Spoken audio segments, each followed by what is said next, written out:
Hai, welcome back to Variety Solution. Bersama saya Bayu dan kita kembali di konten hashtag membahas teknologi. Ya, agak cepat-cepat ngomongnya, nggak tahu kenapa, kepingin aja. By the way, di hashtag kita kali ini seperti biasa kita membahas seputar updatean mengenai dunia hardwarean, komputerisasi, digitalisasi, dan VGA-isasi.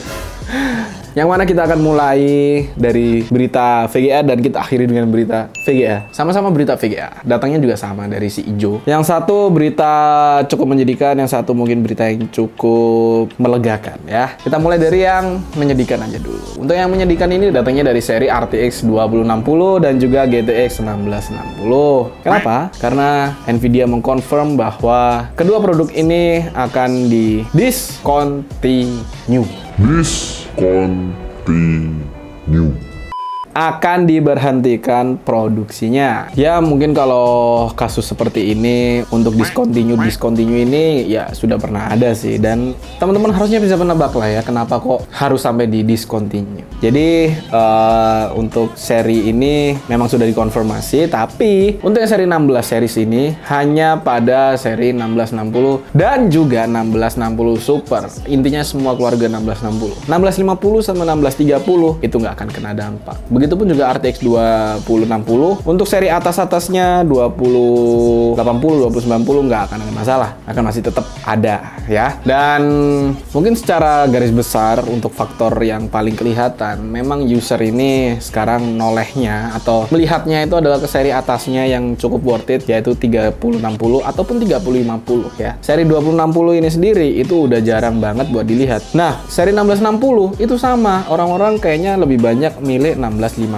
ya, dan di situ juga ya ada faktor harga dan performance. Jadi intinya price to performance-nya orang-orang lebih milih ke sana. Jadi kedua barang ini pada akhirnya akan di-discontinue, dan ini sudah memang official statement dari Nvidia. Jadi itu aja untuk berita sedih kita. Singkat, padat, jelas, nggak usah panjang-panjang. Intinya goodbye RTX 2060 dan juga GTX 1660 series. Kita lanjut ke berita yang melegakan. Ini datangnya dari The Flagship 4090 ya. Pada seri 4090 flagship ini memang sudah menjadi mungkin garis bawah besar untuk TDP-nya yang tinggi 450 watt, dan memang faktanya selama ini masih belum ada yang menyentuh, bukan belum ada sih, jarang untuk menyentuh angka tersebut karena ya secara fakta tidak sampai ke sana untuk penggunanya user saat ini. Tapi masih tetap lumayan tinggi dan masih bisa diakali. Nah, ini ngomongin soal mengakali, RTX 4090 ini kalau misalkan di undervolting dan di limit memang ada penurunan performa. Penurunannya ini itu nggak terlalu besar, cuma 8%. 8%, dan kita mendapatkan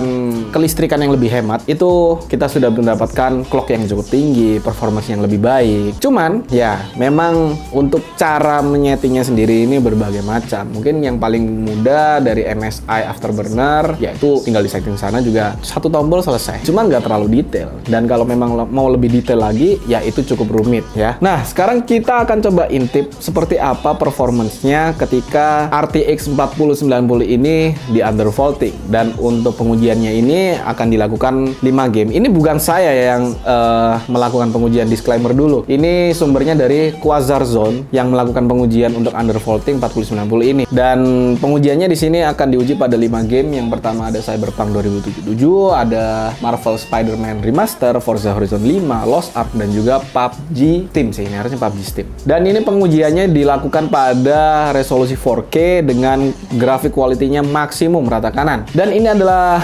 hasil untuk frame rate rata-rata dan 1%. Dan untuk singkat cerita, efisiensinya telah meningkat pesat. Terlepas dari metode mana yang akan digunakan, undervolting memang menunjukkan hasil yang lebih baik, yang berarti clock yang lebih tinggi, tapi memiliki konsumsi daya yang lebih hemat. Dan memang di sini Quasar Zone mendisklaimer bahwa untuk settingnya sendiri ini terbilang cukup rumit. Meskipun ada opsi ya seperti tadi yang MSI Afterburner, cuman memang ada batasannya lah. Intinya kalau mau yang detail banget sampai bisa mendapatkan hasil seperti ini itu cukup rumit. Jadi menurut settingannya sendiri, semakin kalian lebih kompleks menyetingnya, lebih detail lagi dan bisa mendapatkan hasil maksimalnya, itu hanya pengurangannya di 8%. Dan itu pun memangkas daya yang sangat-sangat besar ya, yaitu hanya setengah dari TDP RTX 4090. Nggak setengah pas sih, ini mungkin hampir setengah pas lah ya. Jadi sangat membantu karena konsumsi listrik ini juga ya berdampak lumayan lah ya untuk biaya bulanan kita, ya nggak sih? Dan di sini